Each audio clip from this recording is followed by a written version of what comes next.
తనపై తెలంగాణ జాగృతి జరిపిన దాడిని బీఆర్ఎస్ నాయకులు కూడా స్వాగతించలేదన్నారు ఎమ్మెల్సీ మల్లన్న.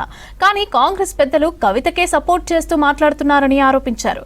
తనకు అండగా నిలవాల్సింది పోయి కవితకు మద్దతు తెలపడం ఏంటని అన్నారు. కాంగ్రెస్ పార్టీకి కవితకు అనధికారిక ఒప్పందం నడుస్తోందని ఆరోపించారు. మేడిపల్లి సీఐ గోవిందరెడ్డి కవిత ఆదేశాలతో పనిచేస్తున్నారన్నారు. ఇక తనపై దాడి జరిగితే తనపైనే కేసులు నమోదు చేయడం ఏంటని ప్రశ్నించారు. సీఐ గోవిందరెడ్డిపై చర్యలు తీసుకోవాలని డీసీపీకి మండలి చైర్మన్ గుత్తా సుఖేందర్ రెడ్డికి ఫిర్యాదు చేశామని తెలిపారు మల్లన్న. నేను చేసినటువంటి వ్యాఖ్యల విషయంలో కేసీఆర్ గారి బుక్ని రిఫరెన్స్గా ప్రజల ముందు పెట్టిన తర్వాత బీఆర్ఎస్ పార్టీ నాయకులు ఎవరు కూడా పల్లెత్తు నోరు మెదపకుండా కవిత చేసింది తప్పు అని నిర్ధారించుకున్న తర్వాత ఆమెకు ఎవరు మద్దతు చేయకుండా ఉన్నటువంటి పరిస్థితుల్లో కాంగ్రెస్ పార్టీ నాయకులు మహేష్ కుమార్ గౌడ్ గారు, పొన్నం ప్రభాకర్ గారు ఇలాంటి వాళ్ళు ప్రెస్ మీట్ పెట్టి కల్వకుంట్ల కవితకు మేము అండగా ఉన్నామని మాట్లాడమంటే ఇక ఇంతకు మించిన దౌర్భాగ్యం ఇంకొకటి లేదు.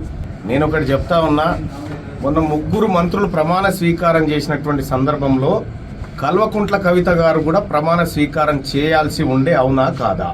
కాంగ్రెస్ పార్టీలో కల్వకుంట్ల కవిత గారు జైన్ కావడానికి రంగం సిద్ధమైండే. ఇప్పటికి కూడా ఆమె కాంగ్రెస్ పార్టీ అనధికారిక అనుబంధ సభ్యురాలుగా కొనసాగుతూ ఉంది. ఇది స్పష్టమవుతా ఉంది.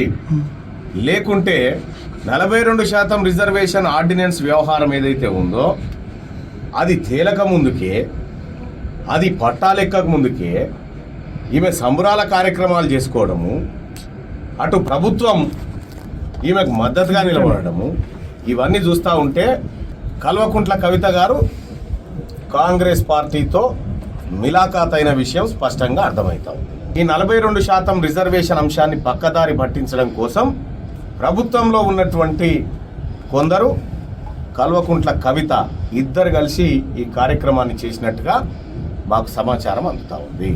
ఇక్కడ మేడిపల్లి సిఐగా పనిచేస్తున్నటువంటి గోవిందరెడ్డి క్లియర్గా కల్వకుంట్ల కవిత ఆదేశాల మేరకు పనిచేస్తున్న పరిస్థితులు స్పష్టంగా కనిపిస్తున్నటువంటి పరిస్థితుల్లో డీజీపీ గారికి ఫిర్యాదు చేయడం జరిగింది, చైర్మన్ గారికి ఫిర్యాదు చేయడం జరిగింది.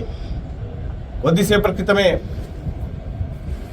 బీసీ కమిషన్ కూడా స్పందించి సిపి సుధీర్ బాబు గారికి లేఖ పంపించడం జరిగింది. వెంటనే బాధ్యుల మీద చర్యలు తీసుకోమని. మీరు ఈ దాడులు, ఈ హత్యాయత్నాలు చేసినా బీసీ ఉద్యమం ఆగదు.